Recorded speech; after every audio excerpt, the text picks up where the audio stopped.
So for the second workshop today, we're going to talk a bit about rebuttal.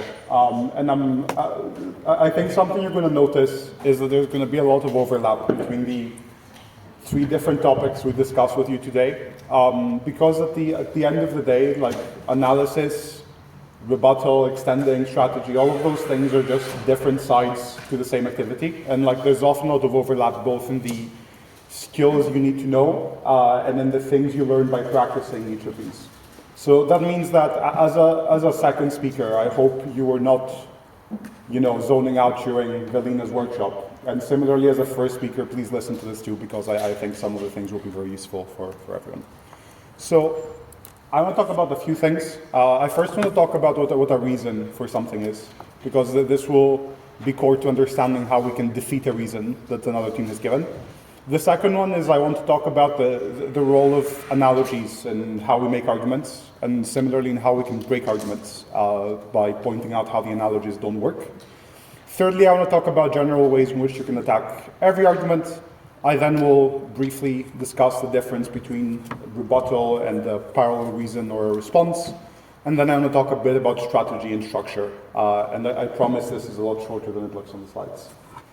So, first part is about reasons, but before that I want to briefly complain about something, right? And it's like, if there's one thing I want you to take away from this evening, is that you need to stop clouding your explanations and the way you think about debates with buzzwords. And the reason this is so important is that debating is not an activity where you say like magic words and the judge believes them. It's like at the end of the day, the reason that the standard of the judge in BP is the ordinary intelligent voter is precisely because the activity we're doing is meant to be very pedestrian. As in, if you take someone from the street, they should be able to understand what you're saying, and they should be able to find it persuasive in a similar way as a judge. Granted, you have judges who are meant to know more about the world than perhaps a person on the street, and the judges hopefully are... No. And hopefully your judges are tracking you more carefully than someone you're picking up off the street. But you should never lose sight of the goal of saying things which are sensible and reasonable in a way that doesn't require the person to be like inculcated in weird debating terminology, like, what's a tipping point? What's a wash? What's a mechanism as opposed to a reason? It's like, think simply. And the problem isn't just that when you use buzzwords, you confuse others, but you often forget what you're trying to say yourself. Like the problem is, if someone asks you to explain clearly what you're actually trying to say, you'll often find you're struggling exactly because you've sort of clouded your thinking a bit too much with these like intermediate and like useless concepts. So think simply, think sensibly is the first thing I'm gonna say. I also want to make like a brief and like interesting observation about Greek, right? Which is like, especially in Greek, like the logos, it's like a word that has like three different purposes, and I think that's like very interesting in the context of debating, which is that we use the same word for the act of speaking, for the act of giving reasons for something, but also for the act of promising through our words, right? And I think this is like very interesting because we can see how the act of speaking is the act of giving reasons that something is true, or like, justifying or explaining. Or even sometimes we're not just describing, but rather we're creating new obligations, like when I promise something to you. It's like before I said the words, I promise to visit you tomorrow, I would have had no like obligation to be there. But like the fact that I have promised does something. And the reason I'm saying this is that the words we use and the purposes of those words are very, very important. And that is both true in the things we're describing. So that is, when we're describing the world, we want to make sure we are justifying and explaining the observations we're making. So, why is it true that some people are suffering, for example? Why is it true that, an actor is going to react in a certain way? But also, the other thing is that because words are important, that means that the words you choose in your speech matter. So, BP is not an activity that explicitly rewards style as a separate metric, but it's still very, very important that you use the right words to convey your argument, but also similarly that you watch out for opponents using imprecise language. because when the language is imprecise, that often will reflect a weakness in the argument as well. So what is a reason is the next question. And the first thing I want to point out, and I think this was evident in the first workshop you got to, is that I don't think that anyone can really give a precise definition of what it means for something to be a reason for something else. It's just something that makes sense to us, right? We say, it's logical, it makes sense, it's a reasonable argument, right? And the important thing then is that given that there is no clear rule or there is no specific definition as to what counts as a reason, it's important to trust your instincts about what does or doesn't make sense. That is, there is no such thing as an argument that only works in debating, as in the argument should equally make sense both within and without a debate round. And this is not as far as it goes about the presumptions the argument is making. Sure, you might be lying about the world, but the inference you're making should make sense to anyone who believes the premises. So if you're and this is often most true in rounds where teams are making what's referred to as principled argumentation, right? Where they sort of often just say a series of incoherent sentences and they just really pray that the judge is going to believe them. When you're saying something that doesn't make sense to you or to someone who's listening, right? So always gut check what you're saying. Read it back and be does the conclusion of what I'm saying follow from the reasons I'm giving from it? And the important thing then is to just not lose sight of that and to always trust your instincts in rounds. And I think that's usually the reason that when people first join the activity, they're interested in making a far wider range of interesting arguments, right? So things like, saying that we care about free speech, for example. We care about equality before the law. And all of those are the types of arguments that people find more difficult to make as they get more involved in the activity. But these things still make sense and you should still be willing to argue them. And I think then it's important to remember that these things are persuasive to us as humans, and there's still things you can argue about in debates. Don't exclude them just because you cannot think of structural reasons why they matter, for example. So what I will say a reason is that you're basically saying that a certain inference is true. So it's not that you're just saying X and Y, so you're not just saying people will die and we do the motion. You're saying we should do the motion because it prevents death or suffering, for example. And that because is the crucial bit, right? As in what you're saying is that the analysis you're giving is actually a justification for us to do the motion. And the important thing then is that the reason is meant to motivate the person you're speaking to. And I think here that motivation is relevant in two different senses. The first one is that, is that you often want to motivate the judge to do something. And this will be your most fundamental burden in any debate. So in this house with ban zoos, for example, you have to give the judge reasons that the judge should ban zoos, very basically. And conversely, the opposition bench wants to give judges reasons that we shouldn't do something. So always, the end point of any argument in this debate cannot just be describing something about the world, it has to be a call to action, basically, right? So you have to make sure that either implicitly or hopefully explicitly, what you're actually arguing gives the judge a motivation to want to ban zoos. Maybe it's because we care about animal suffering. Maybe it's because we care about exploitative business practices, right? All of those sound like potentially valid reasons to ban a business type, right? And the other type of reason we often give is a reason to believe that something is true, right? So, for example, in the banning zoos debate, you'll surely want to make an intermediate claim on side proposition that zoos harm animals. That, if proven, is potentially a reason to take the action of banning zoos, but in itself, you have to give reasons why it's true that zoos are banning animals. So that's a different type of reasoning we do, which is we want to convince the judges to believe something. But also, whenever you have analysis motions, so for example, I have here this house believes that bank bailouts do more harm than good, or this house supports the rise of stay-at-home parenting. In these debates, we're not doing something, we're not banning something, but we're trying to convince the judges that something is the case, that the bailouts do more harm than good, or that stay-at-home parenting is a good thing in some way. So fundamentally, we want to think of the ways that we persuade people that they should do something, or the ways in which we persuade people that they should believe something. Or conversely, when the other team is giving those reasons, ask yourself again from the very ordinary standpoint. If I said this to my friend, why would my friend potentially doubt the veracity of this claim? Like, what are the problems with this argument? And often, like, the best responses will just be the most intuitive ones, rather than going for something that's like very formulaic or very, very like gamey.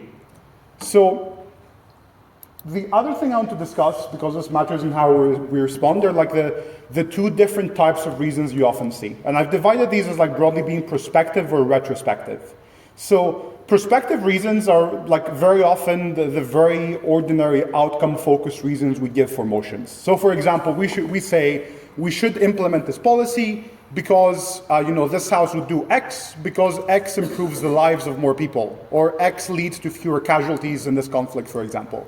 And all of those things are just very intuitive reasons we should do something. What we're saying is, in the absence of any special obligation, in the absence of knowing anything else, we should generally probably be trying to maximize happiness and minimize suffering, right? So often you'll have arguments that are just arguing about the outcome of the motion. But also you'll often have like intermediate outcomes. So, teams saying things like, the motion is going to improve the economy, or the motion is going to improve access to education. And those are not the most direct impacts, but you can still take the few extra steps to explain how these things matter to people. And it's not that we necessarily have a special obligation to improve the economy, but rather it'd be a very good thing for like individuals if the economy were improved. And the important piece of advice I would give here is that you should not treat people within debates like they're stick figures. Like, we're talking about human beings and communities, and that means then that you shouldn't be limiting your impacts to like, the utility meter goes up. It's like, whenever you're impacting on a group, always put yourself in the shoes of those people and ask yourselves, like, why do poorer communities benefit when the economy improves? How does going to school change and improve your life, right? And often, that is how you can access a lot of the softer impacts within rounds. And the important thing to note about these types of prospective reasons and how to attack them is that they're often like very sensitive to the specific result they're claiming. So for example, if I say that the reason we should implement a motion is because it improves the economy, if you demonstrate that the motion actually harms the economy, I don't have a reason anymore. So again, ask yourself, what is the reasoning of the other side dependent on? So what assumptions does the argument make? What do I need to do to defeat the argument? And often the argument itself will tell you what those premises are, but they will sometimes also be implied. The second type of analysis to keep in mind are what I've branded as like retrospective or like source-focused reasons. And these tend to be a bit more like independent of specific final outcomes. So for example, the reason I should go to your birthday party is because I promised I would be there. Like, it's not just because it would make you happy, as in, even if I had a guess where I was like, I don't actually think Ilya would be happy if I were to turn up to his birthday party, that doesn't matter. Because the fundamental justification that I should go is because I promised. And the difference here is that we're not just looking at the like forward-facing outcomes of my action, but rather we're saying that there was some state of the world that gave rise to an obligation that I now have. I promised something, for example. Or, I had a child and therefore I have obligations to that child. And what that means then is that in many cases, teams aren't just saying that motions are about maximizing consequences or like good consequences, but rather that there are specific relationships between people. So for example, between a promiser and a promisee, or between a parent and a child, that means that there are specific things you have to do for that person. You have to return what you borrowed from someone, for example. You have to fulfill your promise, right? And it's not that there is a alternative way in which you can do that, as in like you promise to do something specific, right? And that seems to me to give rise to like an independent reason from merely saying my fulfilling the promise would make that person happy. Like, it's a very specific way that I'm obliged to meet the promise I have. And the reason these arguments are interesting is because they're a bit less sensitive to outcomes changing. That is, even if my fulfilling the promise isn't what would make you happiest, it still seems very important that I keep my word to you, for example, right? So the reason this is important is that this is often a way in which your principled arguments can be immune to many of the responses other people are going to try to make to them. So I want to, at this point, make a brief comment on analogical reasoning, because it's a very big part of debates in a way that we often don't appreciate, right? And often what happens is the judge is not meant to have strong intuitions for what's being debated. So, this house would break up Google, for example. You don't want judges to walk into the room having strong opinions as to whether Google is good or bad for the economy, or whether, Google is or isn't a monopoly, for example. And so what we try to do is we try to make analogies to other familiar situations that we think the judge already knows of. So, for example, we say monopolies are bad, as we have seen in the past in this instance. And so we're saying that the same way when we saw having banks that are too large caused harms to the consumer, or when you have pharmaceutical companies that are too large, this causes harms to the consumers. This similarly means that Google is one of those big firms, and we should expect the same thing to happen again. It's basically an exercise in recognizing patterns. And what this means then is that there are a couple of different ways in which you can attack these sorts of arguments. And this is like an example of a very simple analogy. And you have a guy called Harry, and Harry was born in Bermuda. And we're giving an argument as to why Harry is going to be a British citizen. And so the argument goes, A, Harry was born in Bermuda. B, any person born in Bermuda will be a British citizen, and therefore Harry is a British citizen. And here we're making an argument that says that there's a larger group or a larger concept that's people born in Bermuda, and we're saying that any person born in Bermuda will be a citizen. So there are a few ways to attack this, right? And you can see this immediately. The most direct response, if you're no panel, here are reasons that Harry was not born in Bermuda. If you can show that, this argument doesn't matter. But beyond that, you can also attack the truth of the general rule the other team is giving, right? So you may say, here's why it's false that being born in Bermuda makes you a British citizen. It's you don't get birthright citizenship, for example. But the important thing I want you to keep in mind here is that in a debate like breaking up Google again, you can say, look, panel, even if it's true that monopolies are generally harmful, here's why Google isn't one of those monopolies. And the reason this is a very important move you can make in a debate is that you can agree with the other team about the intuition or the general rule they're giving, but you can disagree about how it applies to the specifics of the debate. So you can say, Google is not like the other companies. Here's why they care about their consumers. Here's why they don't raise prices, etc., etc. And this is a different response than you disagreeing on the general case. And to be fair, in any debate about breaking up a company, it's a very bizarre argument if you get up and say, no panel, monopolies are always good. This is trivially, I think, false and very difficult to make. But often, you can give more persuasive rebuttal by fine-tuning your responses to the specificity of the debate. So you can say, look, we are not debating whether breaking up monopolies is good. We're discussing whether breaking up Google in specific is good. And here's what is particularly true about Google that would make it a horrible idea to break it up, even if it is a monopoly. So importantly, specificity is not a weighing metric in itself, but giving more specific reasons and more specific responses is a way in which you can strategize in debates. And that's what I want you to take away from this. So in any case, people are going to be asserting that something is generally true about the world. Monopolies are bad. People will react negatively to, this type of campaigning, for example. And they're going to say that the motion falls within the general rule they're claiming. So if you can identify what the rule is, you can either break the rule, or you can say that the motion is an exception to the general rule that's being made. So yeah, always identify the analogy and try to attack it, and you'll come up with some strong responses.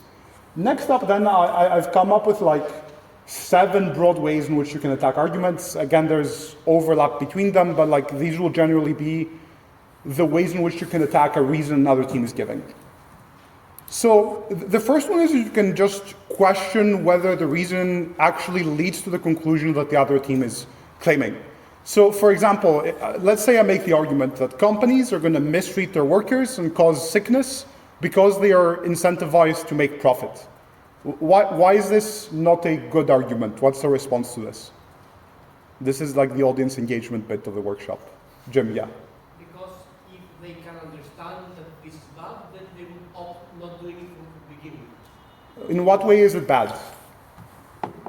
Like, so more precise language there. So in what way would it be bad for companies to... If they understand that sickness is bad for business, this means bad for profit. If the profit incentivized, they would not let the workers meet sickness. Yeah, so what we're saying here is that being profit incentivized is not a reason to make your workers sick, like because that in fact reduces the profits you have. So we're saying that given it would be self-defeating for a company to make its own workers sick, it would be very unreasonable for them to take this approach.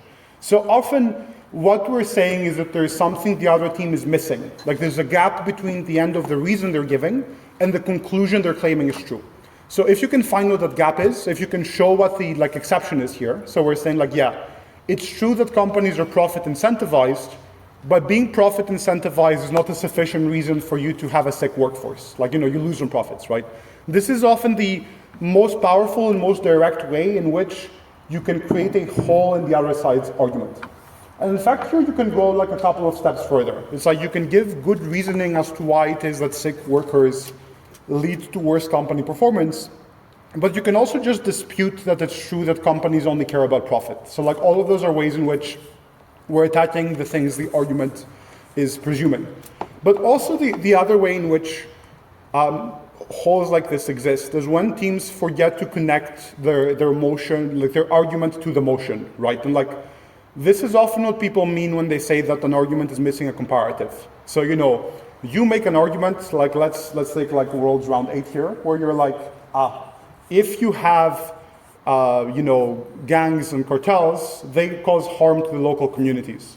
And then you have a motion like this house would negotiate with the cartels as opposed to like, taking iron fist policies against them. The question then surely is negotiation an effective means to prevent cartel violence, right? Or like, do the cartels actually sit down at the table with you? Do you negotiate good terms with them? Or conversely, does cracking down on cartels with the military and the police actually lead to less violence or to more violence? So it's never enough to just describe a problem, but also like as Velina was explaining like at length before, you have to explain how the motion solves the problem you're presenting. So again, if either of those steps is missing, you can give a very powerful response just by observing that the team hasn't met the burden of the argument they're making.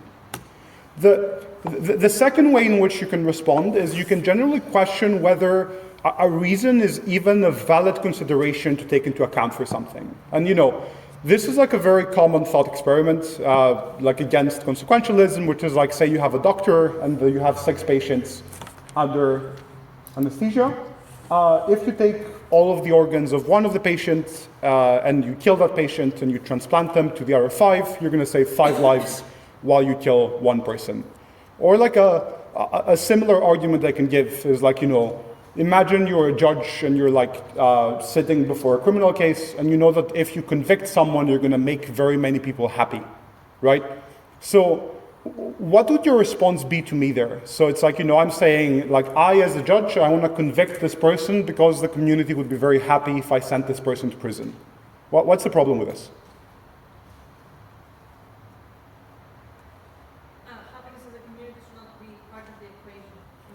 Yeah, exactly. So when we're making like certain types of deliberations, there are like often specific duties we have over what reasons we can or cannot take into account. And like one of them in the case of a trial is like justice, right? As in, we're not seeking to do what is best in like an outcome sense, but we're seeking to do to people as they deserve to be done to them. And in that sense, it shouldn't matter if people are happy or unhappy with a verdict. What matters is that the court does what reflects the truth, right? Like, is the person guilty? Or similarly, in like the doctor case, you may say like, look, the doctor's obligation is to save each individual patient. It's not to trade off different people's lives. Or, similarly, when you have a public decision maker or a judge, it doesn't matter whether like a certain verdict would make the judge himself happy. Or like, it doesn't matter whether when I judge a debate would be happy with a specific team winning. So what I'm saying is that often when, governments, actors, social groups, when they take different actions, they're often bound by constraints over what they should be considering. And like, there are many reasons why it's often impermissible for you to take certain reasons into account. So essentially, if you can contest whether it's even legitimate for something to be considered the reason for something else, this removes the force from the argument. Because you can say like, look, even if sacrificing one patient would save 5 more, this can never be a reason to kill someone. So if you can think of a response like this, you can attack arguments. The third one is that you can mitigate by questioning the degree to which an outcome is achieved. And like, if the other team says, the reason we should implement this policy is because it's going to save 100 lives. Like, very intuitively, the strength of this reason depends on the strength of the outcome they're showing.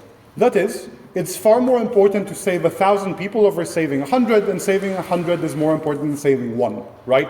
So if you can show that they save fewer people, or that they're saving 100 people isn't unique, so 90 people get saved anyways, that is a way in which you're detracting from the strength of the reason of the other side. So even if you cannot beat the reason directly, you can still make it less powerful by making the margin a lot smaller in the debate. But very importantly, this is not a complete response. So just by saying this, you have not defeated the argument. You still have to give your own positive reasons, and you have to weigh off what is left. So at the end of the debate, side opposition here is still saving 1 life, right? So the reason they've given for the motion is we still save 1 person. And the question is, what has your team proven as a unique harm or benefit? And why does it matter more than saving 1 life? But importantly, don't fall into the habit of just saying this is symmetric, people die regardless, etc., etc. Take the other side at their best and show why it is that you outweigh them to the degree to which they've shown the argument. I'm on the wrong slide. So next slide then is that often you may have arguments that depend on a threshold. And this is what people sometimes call the tipping point of a claim. And again, important disclaimer is don't overuse this, please. It's most arguments have a margin, even if they don't meet a threshold you're asserting, people will still be affected. But there are times when you have certain conditions or certain outcomes that are genuinely a binary, right? So, say you have the motion this House would subsidize green startups in developing countries. And, side proposition first shows that a startup is going to have operating costs of $1 million every year, just for the sake of argument. The question then is the startup going to be making a profit? It doesn't matter if side proposition shows that they're going to make an income of 250,000 or 500,000, because in both of those cases, the startup is making a loss, right? As in it's a binary condition whether you're making a profit, and it doesn't matter by what degree your expenses exceed your income in terms of defining whether you're a loss-making firm, right? Sure, you can still make arguments that it's far worse to be $500,000 in debt, or it's far better to be $500,000 in debt rather than 750,000. But as far as defining whether the company is making a loss or not, this is very much a binary question. But conversely, it does matter whether the company makes $1.5 million or 500,000. Here we're saying that the relevant threshold in this debate is $1 million, and what matters is whether either team shows how they cross this threshold. Or similarly, in a debate about the economic effects of something, surely, if you want to make the argument that a motion leads to a recession, you have to show that the economic effects are significant enough to push the economy into a recessionary spiral, right? So in many cases, if you can identify what the missing margin is, you can respond to claims by showing to the judge why the other team's argument doesn't meet this margin. Often though, they will still have some side effect or some impact that you still need to be attaching and weighing against. The other thing you can do is you can just question the assumption that the argument is making about the world. And again, this is just asking whether the problem the other side is trying to establish is true, right? So, it's true that we have to give subsidies to people if those people need the subsidies and they can do something with them. A very silly example here, it's this House would give tax breaks to dog owners. And the team says, A, people hate dogs. B, if we give money to dog owners, people are going to like dogs more. C, we have more dogs being protected. Why is this stupid? What is wrong with this argument? Yeah.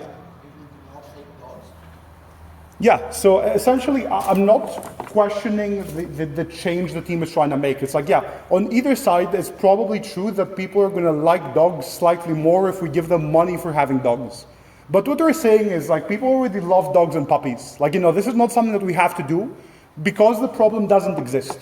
So even if the reasoning is sound, if a team is presuming a false problem, then that is a reason why their analysis doesn't work in the debate. So two more things here. The next thing is that often motions are going to have, arguments are going to have side effects that teams love to ignore, basically. And this is often what you may hear be referred to as a flip.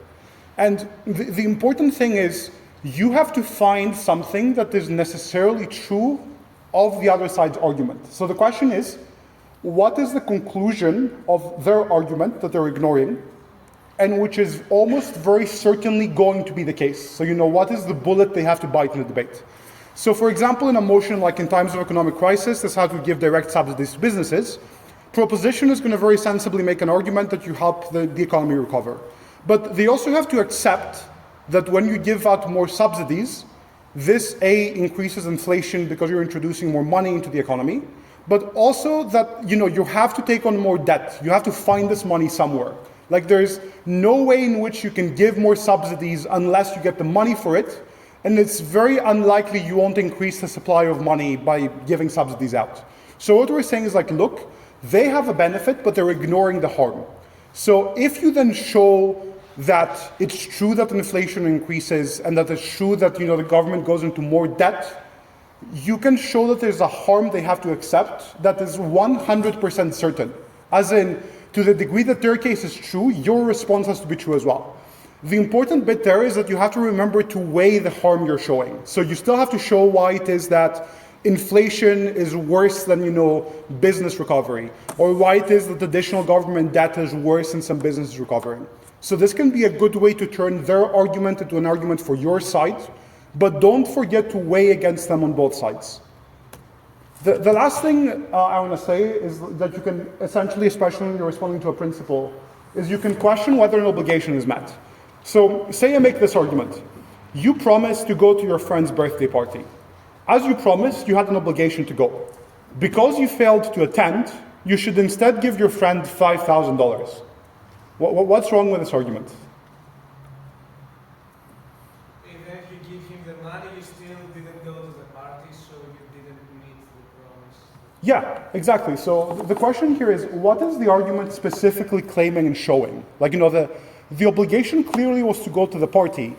And it's not clear that just giving someone money makes up for that. Like, it's not clear you're fulfilling the obligation. Like, sure, you're making up for it, but it's not clear to what degree you are. It's not clear, like, how do I convert between money and being at your party? Like, how much is my attendance worth, for example? Like, I don't know, you can hire me to come to your birthday and you can tell me, I guess. But the important thing then is you can sort of question whether they're showing that they fulfill the obligation they're outlining. Because if they aren't, you can be like, look, we have a different obligation to a different group, right? Like, so for example, I may have an obligation to care for my child. And if I give you $5,000, this means I won't be able to care for my child anymore. So I'm, breaching a different duty I have to somebody else. And surely it's far worse for me to breach a different obligation I have, where I go from a state of fulfilling it to breaching it completely, as opposed to merely trying to make up for something else. So this is like a way in which you can try to win on the question of what you're obliged to do.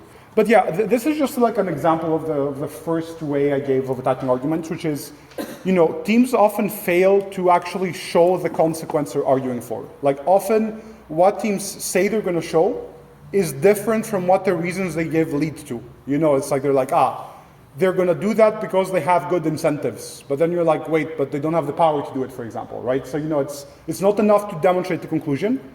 And just sort of take a step back and just really scrutinize what's being said. Like, is there a missing link here? And clearly there is. And you can find this in almost any argument. Like, the better made an argument is, the less obvious the link is going to be. Or maybe it's not like a missing link anymore, but rather it's a response you have to make. But you can always jam yourself between the reasons and the conclusion they're trying to make. You can always find a way in which you can question whether the inference is true. So those are the ways in which you can attack arguments. The next thing I want to talk about is responses and parallel reasons that a claim is true. But before then, are there any questions so far on responding to something directly, or are we okay? Yeah, I guess the question is concerned about how to respond and how that response is credited. How should judges, and similarly, how do judges credit mitigation and bench-wise comparison? So if OG establishes a harm of like 50 bets, then OO mitigates that down to 25 and wins on that comparison, does CO need to provide additional independent reasons as to why OG's benefit is actually 25 if you want to weigh against that? Or are they forced to contend with the 50 if they can't find new reasons to mitigate? So you have to contend with the 50, as in you cannot piggyback off the mitigation your opening has done. And you know, this is something that's a bit weird because it's not clear where you draw the line between a response and a weakness in the argument. So it's like, if opening governments fail to prove something, no one necessarily has to point it out, as in both opposition teams benefit from this. But if you're saying that the mitigation is a response OO is giving, then CO cannot be derivative of that response. As in the example here is, if you have a debate with two very strong top half teams, and they're both arguing along the same clash, it's very, very close, you have 85s across the board. And opening opposition narrowly wins by one speak, It shouldn't be the case that CO can get up and piggyback off of OO winning the top half, as in they should still contend with the full might of the opening government material in that sense. So again, even when you're in closing, make sure you're not just coming up with new arguments, but also new responses, because you cannot just give the same ones as your opening unless it's a blatant issue with the argument that's been made by the other side. Yeah?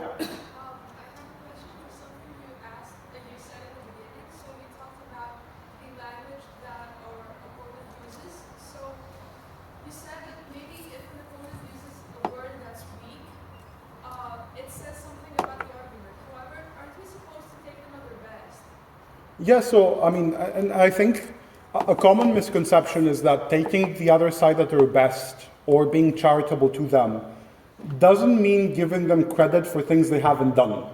It means actually acknowledging what they've shown instead of pretending they haven't. Because a common issue is a team is going to get up and say, top half gave you no reasons for this. And you're like, wait a second. It's both speakers spent 4 minutes each explaining it, So it's important that you don't give them less credit, and yeah, it's good to have a margin for error. You're like, look, I'm going to be very safe and say, here's why we beat them, even if you believe this argument from them. But you shouldn't get into the habit of assuming they've fully proven something which they've only weakly demonstrated. Any other questions at this point? Okay. So let's talk about parallel reasons. People use different terminology for this, but the idea is, I'm going to demonstrate by example, right? So say you have the motion, this house would give teachers full control over their classroom's educational curriculum. And so proposition says there are two reasons why teachers are going to create effective curricula. The first one is that teachers have direct experience working with their students and students in general, and therefore they're going to know the needs that students have to do well on exams. And also secondly, because you directly interact with students as a teacher, this means that you're going to have far more of an interest in their success than a bored bureaucrat who gets paid very bad money, and therefore this means they don't really think about the curriculum very much. OO then says, first of all, teachers don't have a full view of what the educational system needs. And secondly, OO says that because teachers are overworked, they were not going to have the time to make good curricula. What's the problem with the rebuttal OO is giving?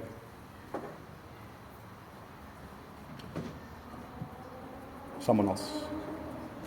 So why is what OO is saying not, so it is rebutting the OG headline. So OO is showing why it's maybe not true that teachers are going to create effective curricula. But why is OO not rebutting the reasons OG gave? Can someone tell me why there's no rebuttal happening there? Yeah. Even if I am overworked, I still care for my students. Those two can exist at the same time. Yeah, and this is very, very important, right? Which is that for for something to be a rebuttal to something else, both of those things cannot be true at the same time. And so it's important that you do both of these things. So you should prove the opposite of the headline, but if you want to demolish the argument, if you want to take it out of the debate, you have to attack the bottommost layer of the argument that's being made. So the question is, how deep did OG go? They said that you have experience with students, and they said that you care more about your kids. These are the headlines you have to rebut if you want to take OG out of the debate completely. And frankly, I'm not going to get up here and pretend there's always a response you can give to something. It's true that many teachers care about the kids they teach. It'd be very weird for me to be like, here's why every teacher hates you. And I'm sure everyone has had an experience with one of those, but it'd be very weird saying it's true of every teacher, right? But even then, it's worth the effort, at least mitigating, or even if you cannot completely defeat, you should at least weigh over what the other team has said. So make sure you're not just operating at the point where you're asserting the opposite and giving some reasons, but go in a bit more surgically, especially if you're speaking in deputy and whip. You need to be doing these things.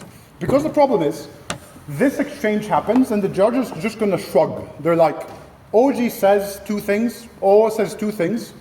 I'm not sure that one of these sets of reasons is more true than the other. It becomes a bit of a coin toss, basically.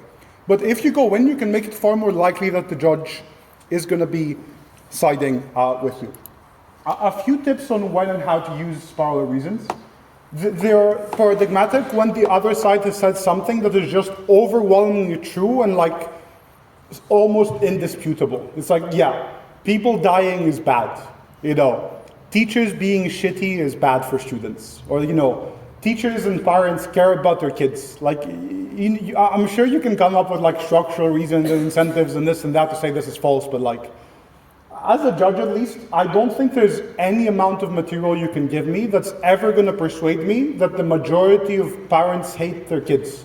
It's just intuitively very, very false, So what I'm saying is the more true what the other side is saying is, the less effective any attack you can launch is going to be directly. So in that case, all you can do is say yeah, look, it may be true that the majority of teachers care very much, but here's why there's going to be a significant minority that ruins the school for these kids. And it's it doesn't matter if 7 of your teachers love you because the one teacher gives you detention or gives you a hard time at the end of the day, that's the one that sticks with you, ruins your day, etc., etc. So in those cases, all you can do is you can try to find the side effect or the flip side of the motion. And often that has to be good enough. Or similarly, you can still acknowledge what they've said, but show why it is that it doesn't apply to the specifics of the motion. So this is the example with the citizenship and Google, right? So try to break the analogy perhaps. But even when you do use parallel reasons, please use them together with rebuttal. So try to at least mitigate the reasons the other side is giving. Show why the argument doesn't follow, and then the first thing you do then is you rebut it. So you say, here's why it's false or it's not always true that teachers have extensive experience. Or here's why it's not always true that teachers have the time to care, for example. But then you can go even further and say, what are reasons that teachers actually don't have the capacity to make good curricula, right? And then you can give your laundry list of reasons that the opposite is true. And this is very good, especially in whips, because this is basically a way in which you can sneak in new substantive material. It's very much on clash, and it's often a way in which your responses get more fleshed out. And I want to give two quick tips here, and these are not on the slide, so it's pay attention, right? The first one is, you don't need to give 5 responses to things. And you similarly don't need to give 5 reasons that something is true. And when you have 5 reasons, the first one is probably your strongest, the second one is fairly strong or fine, and I guarantee you that the last 3 are bullshit. It's they're just things when you look back at the round of your notes, you're well, what the hell was I thinking? So often it's a better way to spend your time to just take few reasons, few responses, and really flesh them out. And look, this is going to be really scary initially, at least, because it means you're taking a risk. It introduces an additional decision point where you have to decide what your best reasons are or what your best responses are. And yes, At first, you're going to get this wrong. Like, you're going to miscalibrate, you're going to pick the wrong things, and you might take a few fourths along the way. But like, that's fine, because you don't win debates if you don't take some risks within the debates. Like, it's never the case you're going to be able to win on everything, or you're going to beat the other team on every single clash, right? So you need to develop the intuition to differentiate between material based on strength, figure out what your strongest responses and your strongest reasons are, and just go with them, basically. So make sure you're fleshing out the few things you're saying instead of trying to like machine gun and rapid fire everything you can within those 7 minutes. The second thing is to basically prioritize between your rebuttal and your substantive as well, where it's like, it's good to respond and you should be engaging, but this matters far less if you haven't proven a case. Like, if there are weaknesses in your partner's argument, if you're speaking in government whip, for example, and a member of opposition has just given some very destructive rebuttal to your member of gov case, there's no point in focusing on rebutting the other bench if you don't do rebuilding first. So, make sure your own house is tidy before you concern yourself with what the other teams are doing, basically. So, I want to make a brief note on weighing at this point. And there are 2 types of weighing, both of which are very important, and I think the second one is a bit neglected. The standard form of weighing is what I call here external weighing, which is where you take 2 different complete arguments and you weigh them off against each other. You say, here's why inflation is a worse harm than mere economic stagnation, for example, in the debate about subsidies. Or you say, here's why it's a worse harm for, fewer people to be employed than it is for people to have less access to education, etc., etc. And this is good, and please do more of it. It's like teams often forget to do their weighing, and weighing is a form of engagement. You're saying, even if the argument is true, here's why we still beat it. Here's why it's still not enough of a reason to do the motion. But the second type of weighing that is often ignored is what I've labeled as internal weighing, which is before looking at what argument is complete, it's the question of which team is right within the same clash. And to go back on the teacher example here, at this point, what you've done is you've mitigated prop, and you've given your own reasons why teachers don't create good and effective curricula that appeal to the entire educational system. At this point, the judge isn't fully sure which of these 2 is true, but if you can think of ways that the side opposition reasons are stronger, more valid, why they're more likely than the side proposition reasons, you can defeat the argument the other side is making regardless. Can anyone think of a way to weigh between these right now?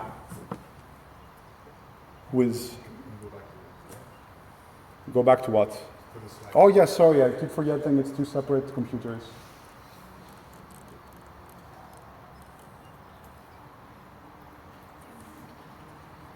No, it's all good, I have it. I'm just like a moron.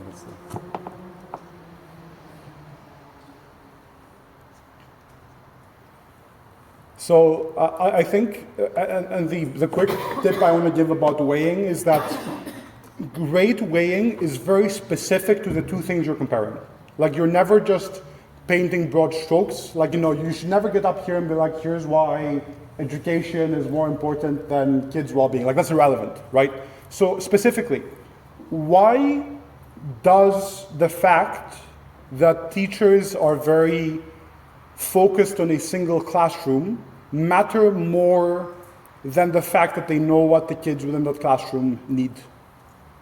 Why is it more important that the educational curriculum has a broad view of the entire educational system, even if it's less specific to the needs of those children?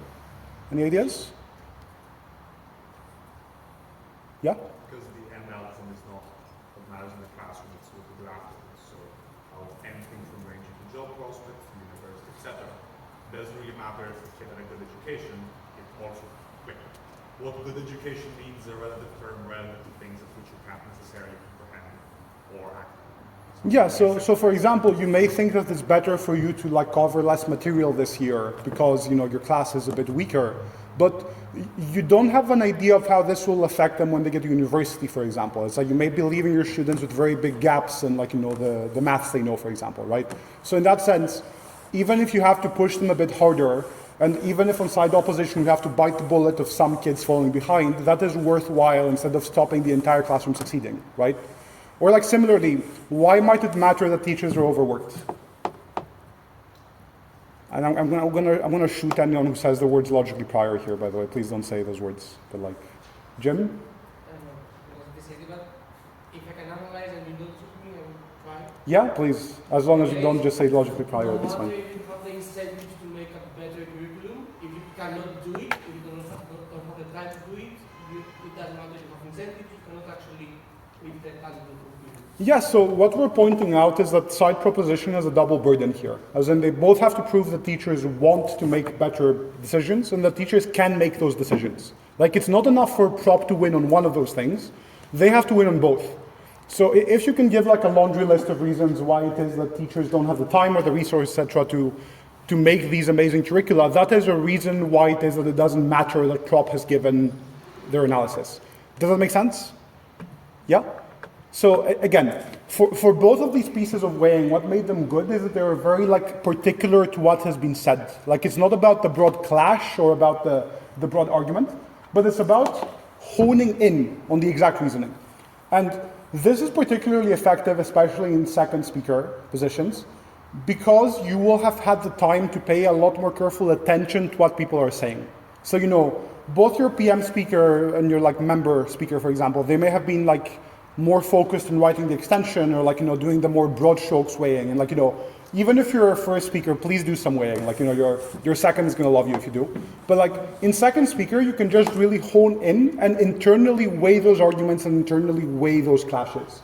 And this is super important in what I would argue is the worst position to be in British parliamentary debating, which is when opening government is beating opening opposition and closing opposition, and you're in closing government, right? And at that point, it's like you have to magic up a problem, but more importantly, what you can often do is you can at least try to explain why your reasons for the same arguments are a bit better than your openings. Why are they more prevalent? Why are they more true? Why do they have a larger effect, right? And again, if you want to do that type of weighing, you have to be very, very specific to what your opening actually said. So please make sure you're tracking them. So yeah, both types of weighing are good. Please do them. Yeah. Where exactly is the line between rebutting and showing something which is better? Is it plausible to say that our reasoning will apply in the future, whereas here's something in the future which might stop their reasoning from applying? So their thing on overworking might stop the more education gets automated. Our thing on, I don't know, teachers being racist probably won't stop because they want them to be racist. So it's a very fine line, and I think that it depends on your judge too. But the useful heuristic is that if what you're saying is a reason against the motion, you're rebutting your opening. So, if in isolation the line you've just given is something the opposition team would say to assert that we should not be implementing the motion, that is a response essentially. I think there's a fine line there, and I think it's okay for you to perhaps rephrase or to couch it and say look, our argument works even in the face of automation, for example. But even then, I don't think there's a clear boundary between what's an internal weakness versus a response you're giving. I mean, does either one of you have strong thoughts on how we draw the line between rebutting your opening and weighing against them? Rebut your opening. Velina says rebut your opening. She's kidding for legal reasons, yeah. So yeah, it's don't be blatant about it. So the thing is so if an opening team gets up and says, our impact is this, and our impact is the most important impact in this debate. You can get up and disagree without enclosing. You can be I'm going to weigh why our impact beats our opening's impact, right? And you're not knifing. As in, an opening team cannot just get up and assert that their case is the most important. It'd be very silly if you're and we win the debate. And if closing government says that opening government doesn't win the debate, they're knifing. It doesn't work like that. So similarly, opening government cannot say, teachers care about their students, and this is the only reason that teachers are going to make good curricula. And if closing government gives new reasons, they're knifing us. So you see what I mean, right? It's in that same way, you cannot deny that opening government has made an argument, but you can show why your argument takes up more space or is more important. You can be like, here's why our reasons lead to more of an outcome.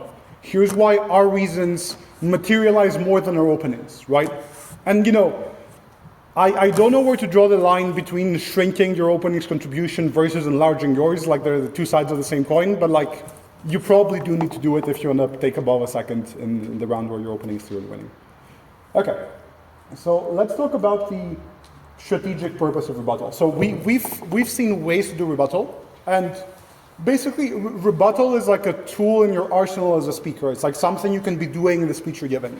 So the question now is more on like a meta level, if you'll indulge the expression. It's a question of when should you be using rebuttal as a speaker? Like when is it ideal for you to be rebutting things? So basically there are three different rebuttal goals you're trying to use in most debates. The first one is when you're like offensively trying to destroy something. You're saying, I'm going to give responses that are either going to completely remove the argument, or even better, I'm going to show why their argument is a harm that like is a reason for our side of the debate. Beyond that, you're going to have defensive rebuttal, where you're saying like, look, I don't think I'm going to beat or destroy them there, but I'm going to make the strength of what they're saying weaker. Like, so mitigation is also good, useful, and important on the claims the other side is clearly winning on. And finally, and very importantly, you want to have like different layers of rebuttal, because this hedges against the judge not buying what you're saying. So you're like, here's the reason their argument doesn't connect, and like here you're destroying it. But you're saying like, panel, look, even if you don't believe us that the other side has no argument left, so even if you don't believe us that teachers have no capacity to make better like choices for the curricula, here's why it's still more important that you care about having like, uniformity across the educational system. Here's why it still matters a lot more that every child is getting the same education, for example. So by giving even ifs, you're creating like fail-safes for your case. You're making sure that even if the judge doesn't buy what you're saying, even if the judge doesn't like how you speak, even if the judge hasn't tracked something you said, it becomes progressively more difficult for them to give you the L. Like you're given all the different layers of engagement. And the more you do that, the better it is within rounds. So the question is, why do we make rebuttal, right? And it's like, maybe you're told you should rebut, or you'd like telling people they're wrong, but like these are not the main reasons to respond, right? It's that firstly, you want to leave fewer things down to the intuitions of judges. Like we saw in the example about teachers, you don't want the judge's gut feeling to be what determines whether it's true that teachers make better choices for the educational system or not, right? By giving the explicit engagement and the explicit weighing, you're making it far more difficult for the judge to side against you. Secondly, though, it's usually the only way to do well in a room where you have other people making arguments of similar quality as yours. Because like if you have 4 teams and they all make an argument of like a similar quality and similar impact level, there's no way to beat them unless you also beat what they're saying, right? So it's important not to just rely on your own case, and this can be a big mistake, where, if you're whipping or giving a deputy, you shouldn't just be beating the other side using your partner's material. Like it's always good to use analysis to beat other teams, but make sure that even in seconds, your responses work, even if your partner's case doesn't work by itself. And the last reason to give rebuttal is that, like, especially in extension, it can often be necessary to make space for your own arguments. And what do I mean by this, right? It's if we go back to the example about teachers, right? Imagine that instead of having 2 top half teams, you instead had opening opposition and closing government, let's say. If OO has already said that teachers are like narrow-minded as to the needs of the educational system, and if OO has already said in their speeches that teachers are overworked, these are questions that are like looming in the judge's mind. Like the judge remembers these things. So if you get up in member of government and you say, we're going to give you 2 reasons why teachers, make good decisions, the judge is going to be wondering, like, did you hear what O said, my guy? You know, so it's important then that even in member, you attack these claims before you give your analysis, or like as part of your argument. Because if you don't, you just sound like you're not listening, and you're probably making your whip's life a lot harder.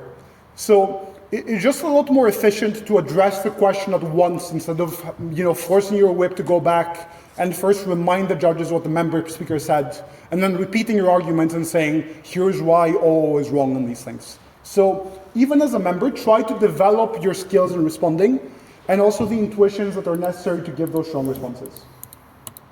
Let me go back. So in terms of what to rebut, it's not the case that you should be rebutting as much as you can, right? First of all, it's better to go for quality over quantity. So if you can find a way to demolish an argument, it's far better to do that than to give like an array of weak responses to everything they said. So try to focus. But also, like I said before, like be sensible and try to discern what you will or won't be able to defeat. So if they have a very strong claim, something that's very intuitive, that may not be the thing you're trying to completely like erase from the debate. But also similarly, make sure you take down rebuttal to your own arguments before you make the arguments for the reasons I explain. Or similarly, your first job in any second speaker position, so as a deputy or as a whip, is to rebuild the case. So before you go off on a tangent on why they lose, you have to explain why your case still works despite the attacks you just got from the previous speaker.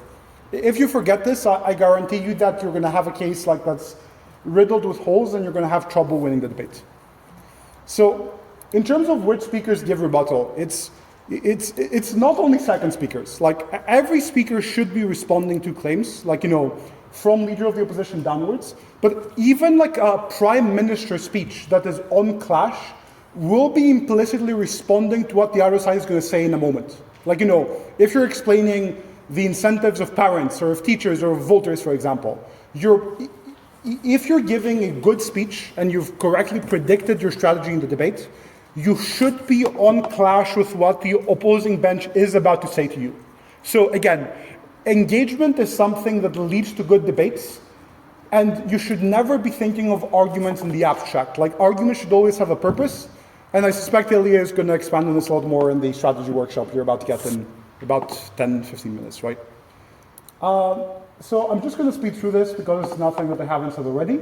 But basically make sure you're engaging even in extension, give strong responses, and like the more mitigatory stuff can be left to the whip, and make sure you rebut things that stand in the way of your case. But also, when you're doing analysis that counts as a response, and by the way, the line between rebutting and like analyzing is non-existent, make sure you point it out to the judge. So make sure the judge notices you rebutted something.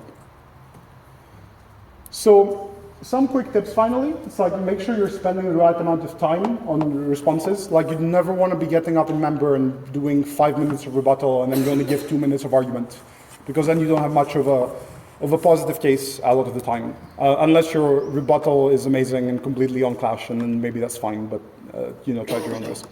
Try to listen to the debate as if you were judging, and similarly try to think of weaknesses in your own case. So think like, if I were rebutting my first speaker, what response would I give to them? And the thing is, if you think this way, you can often ask these questions in prep time too, which means you're more able to anticipate the other side's responses and you can build a stronger case. Similarly, don't fall into the trap of focusing on the weakest arguments the other side is making. Like, if something is super weak, super fragile, like the judge will have noticed, like, you know, if they're claiming something ridiculous. And you probably should spend the time on the more plausible parts of case they've given, or the stuff that might actually win them the debate on the other side. And similarly, for the reasons I've given, make sure you defend your own case before anything else. Last thing I want to discuss is rebuttal structure. And this is like a very simple format. And you know, this makes sure the judge understands what you're saying to them. The first thing is you want to describe what you're attacking.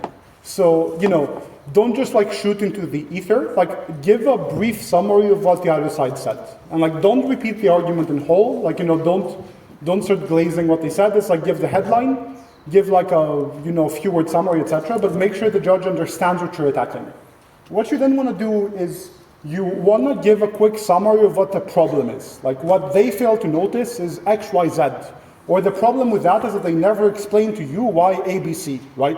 So before you get into the laundry list, give the judge like a mini roadmap of how you're planning to defeat the argument. After you've done that, the third thing you do is you provide your responses to that.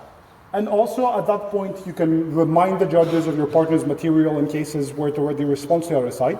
And then lastly, and very importantly, you need to also explain what your rebuttal has done to the debate.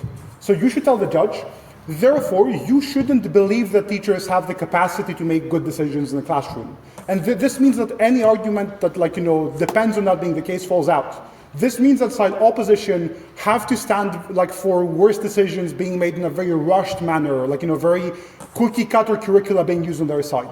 So this is the part where you need to push the harms on them. So don't just wish the judge understands the effects of your rebuttal, but explain how you've defeated the reasons the other side has given. Does it make sense to everyone? Yeah? Okay. Just a quick example. This house would abolish prisons. And this is almost verbatim how you can say it. It's OG say that we should abolish prisons because violent prisoners are mixed with less violent ones, and this means that the less violent prisoners are harmed. However, they have missed two key facts about the way prisons operate. So what you're saying is you're going to use characterization to explain why the problem OG is asserting doesn't actually exist. So you say that firstly, prisoners are separated between maximum and minimum security, meaning that there is no mingling, but also even when you do have prisoners mingling, and this is the even if step, so even if it's true that there are some shared spaces, prisoners are disincentivized from committing further crimes because they know that if they're caught, this means they're going to stay in prison for far longer, for example. So you don't want to go from being in for 6 months for, having weed or something to staying in for 5 years because you fought with a guard, for example.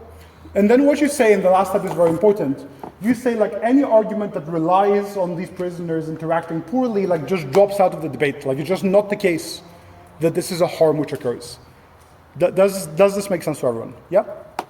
Okay.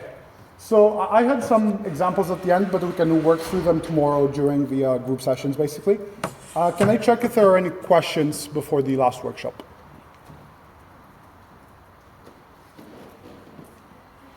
Yeah? Can you speak up a bit, please? So, maybe here is about limitation on a principle level. But how do you apply this on the limitation, let's say, in relation protect the citizens or the nation's monopoly of power?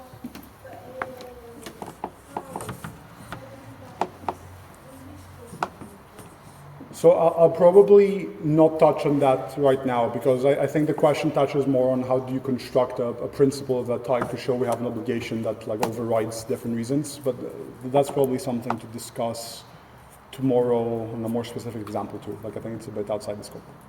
Any other questions? I saw one more hand somewhere. Jim? Yeah. How do you structure rebuttal together with weighing? So you just put weighing at the last step, right? As in what you say is look, this means that any argument falls out. So you say look, this means that any interaction is going to be very limited. And then when you go look, even if it's the case, or even if you believe at the end of OG that there's going to be some interaction, why does this still matter far less than our argument on deterrence or on insert opposition argument is? Yeah, so you want to weaken the argument first, and ideally you should give weighing that works even against the strongest version of their case. But it's good to weaken the argument first because this means that the judge remembers the problems with it instead of having a very rose-tinted version of the argument in mind.